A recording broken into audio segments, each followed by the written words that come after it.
Bonjour, je m'appelle Félix Richard, je suis un étudiant au Collège international Sainte-Anne en sciences pures et voici mon projet de fin d'études. La question de recherche derrière mon projet de fin d'études est quelle est la science qui se cache derrière les planches de surf?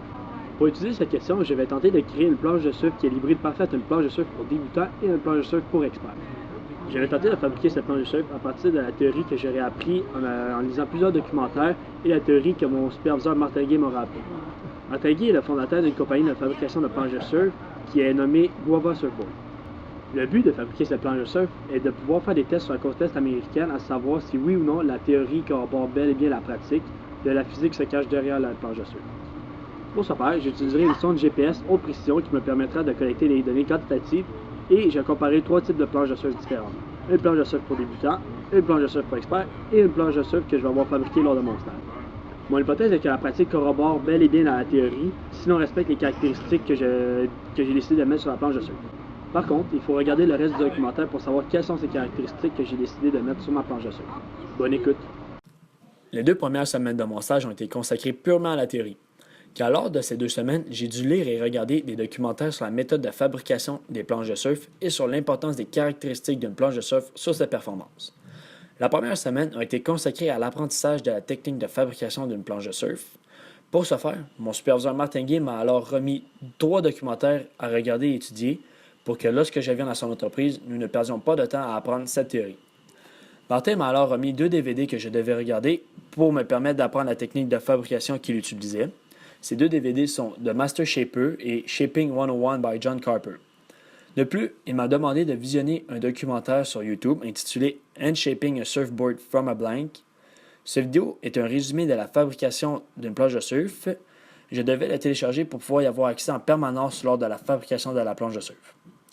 Cette semaine a été très intensive car en une semaine, je devais apprendre quelque chose qui prend des fois quelques mois à apprendre. Les documentaires m'ont permis d'apprendre à visualiser sa planche de surf à l'intérieur du modèle fourni, communément appelé le blank, comment sabler celle-ci, comment la scier, comment faire le glaçage et plusieurs autres parties de la fabrication de la planche tout aussi importantes. La semaine 2 a entièrement été consacrée à la lecture de 3 livres sur la science derrière les planches de surf. Ces 3 livres ont été cruciaux à l'élaboration de la forme finale de ma planche de surf, car c'est ces 3 livres qui m'ont permis d'apprendre sur l'importance de chacune des caractéristiques d'une planche de surf. Tout au long de la lecture du livre, j'ai pris des notes, des pour et des contre de chacun des éléments pour, à la fin, pouvoir avoir une idée claire des caractéristiques que j'aimais sur ma planche de surf et pourquoi j'allais les mettre. Rappelons que le but de mon stage est de trouver les caractéristiques qui feraient d'une planche de surf le meilleur hybride entre une planche de surf de débutant et une planche de surf pour expert. C'est pourquoi j'en suis arrivé à la conclusion que pour la prochaine étape de mon stage, j'allais devoir fabriquer une planche de surf avec les caractéristiques suivantes. La longueur de la planche de surf devrait être de 5 pieds 8 pouces.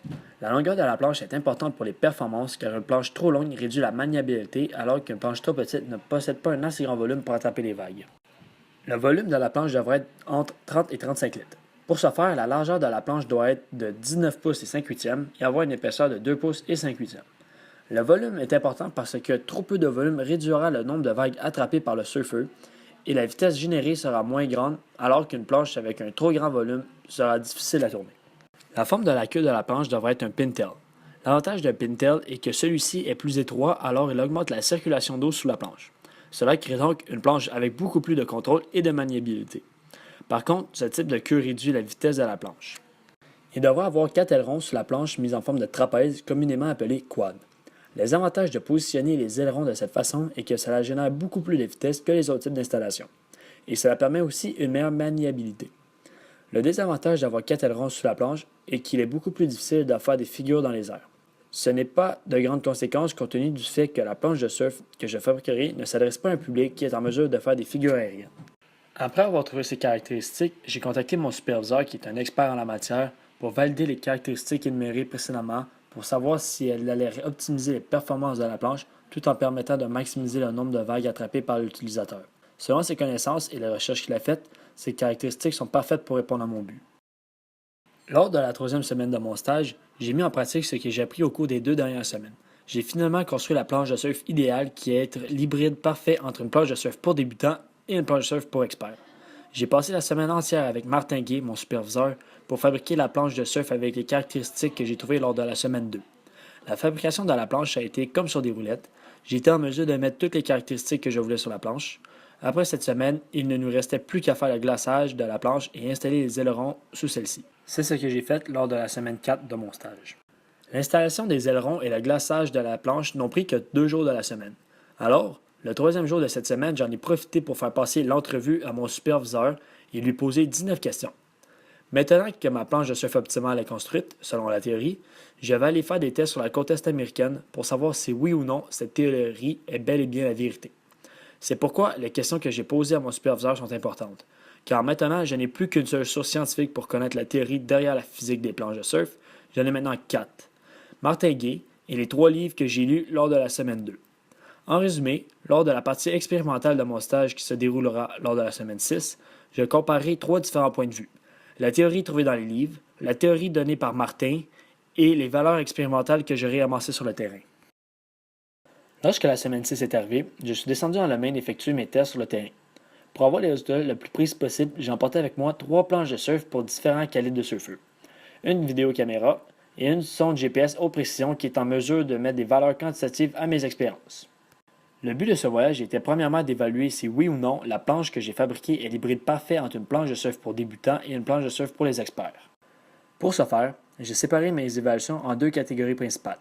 Premièrement, l'efficacité de la planche à attraper les vagues et deuxièmement, les performances de la planche une fois rendue sur la vague. Chacune de ces catégories sont séparées en sous-sections pour avoir les meilleurs résultats possibles. Pour la méthode expérimentale, je séparais mes tests avec des intervalles de 30 minutes. Par exemple, je prenais une planche X pendant 30 minutes pour faire mes tests, ensuite je prenais une planche Y pour le même laps de temps, et ensuite j'effectuais la même chose pour la planche Z. J'ai effectué mes tests de cette manière parce que, comme vous le savez, la mer n'est jamais constante et la phase des vagues n'est jamais la même.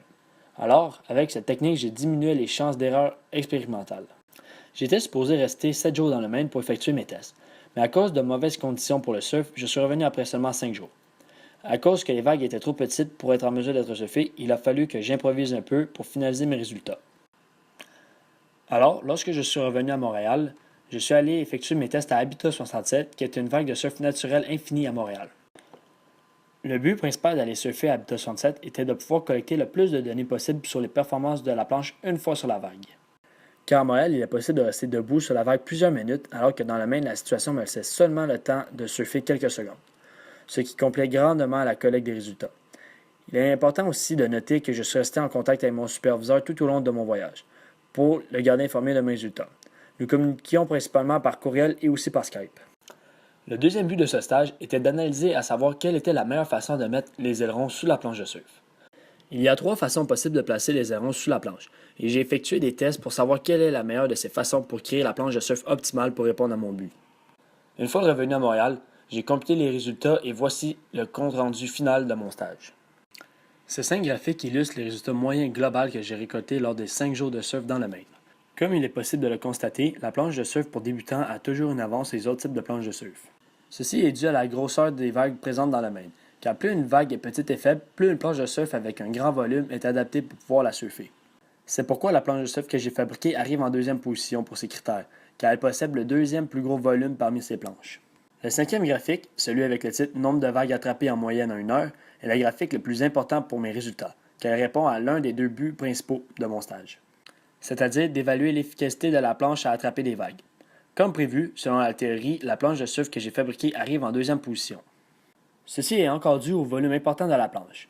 Le volume d'une planche est important pour maximiser le nombre de vagues attrapées, car il permet une meilleure flottaison pour le surfeur, donc celui-ci est beaucoup moins ralenti par son contact avec l'eau. C'est une règle de base de l'hydroplanage.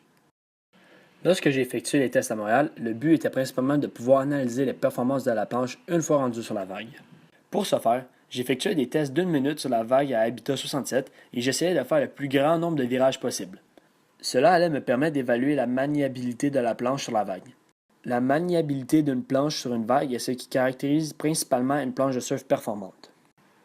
Finalement, pour la deuxième partie de la recherche, j'ai effectué des tests pour savoir quel était le meilleur positionnement des ailerons sous la planche. Pour ce faire, j'ai utilisé la planche de surf que j'ai fabriquée lors du stage et j'ai testé tous les types de positionnements possibles.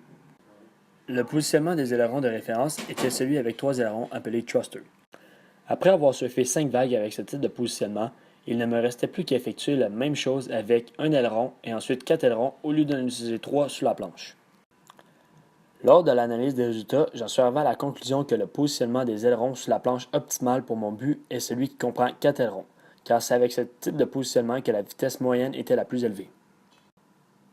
Le but de cette recherche était de trouver le positionnement qui allait donner le plus de vitesse à la planche pour compenser son faible volume comparativement à une planche pour débutants. Le but d'avoir une vitesse plus élevée en surfant est qu'il est plus facile d'attraper une vague parce que celle-ci se déplace avec une vitesse relativement élevée. Pour attraper une vague qui se déplace rapidement, il faut que la planche soit en mesure de se déplacer le plus vite possible. En conclusion, lorsque nous nous fions aux résultats que j'ai amassés au cours de la semaine, la planche de surf que j'ai fabriquée est finalement l'hybride parfait entre une planche de surf pour experts et une planche de surf pour débutants. La planche a répondu au but de mon stage, qui était de créer une planche de surf performante, mais qui est tout aussi en mesure d'attraper le plus de vagues possible. Car, comme nous l'avons vu dans les graphiques, la planche que j'ai créée est toujours meilleure qu'une autre planche, peu importe le critère évalué. Cela veut donc dire que j'ai réussi à créer une planche intermédiaire. De plus, après avoir évalué les résultats, j'en suis arrivé à la conclusion que la pratique corrobore bel et bien la théorie, car selon la théorie, la planche de surf que j'ai fabriquée allait être la planche de surf pour intermédiaire par excellence. Après avoir fini les tests, la planche peut bel et bien être certifiée une planche de surf pour intermédiaire grâce aux caractéristiques que j'ai mises sur celle-ci. Il est important de savoir qu'il y avait plusieurs sources d'erreurs possibles lors de mes tests. Premièrement, comme je l'ai mentionné plus tôt, la mer n'est jamais constante, donc ça a probablement influencé légèrement les résultats. Ensuite, c'est moi-même qui ai effectué les tests. Je ne suis pas un expert en surf, alors ça a pu aussi influencer les résultats. Il y a encore plusieurs recherches possibles sur la science du surf. Ma recherche n'est que la pointe d'un iceberg qui est rempli d'un monde de possibilités pour des recherches futures. Par exemple, l'hydrodynamisme des ailerons pourrait être étudié plus en profondeur pour essayer de trouver une forme d'aileron optimale. Ou sinon encore, essayer de trouver une corrélation entre la vitesse du surfeur et la grosseur de la vague qui est applicable dans toutes les situations.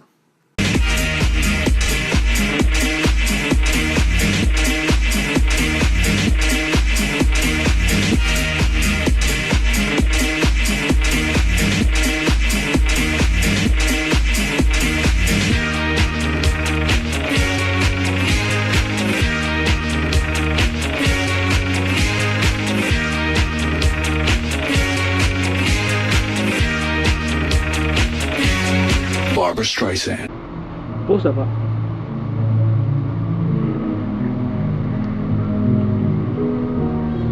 C'est qui écoute.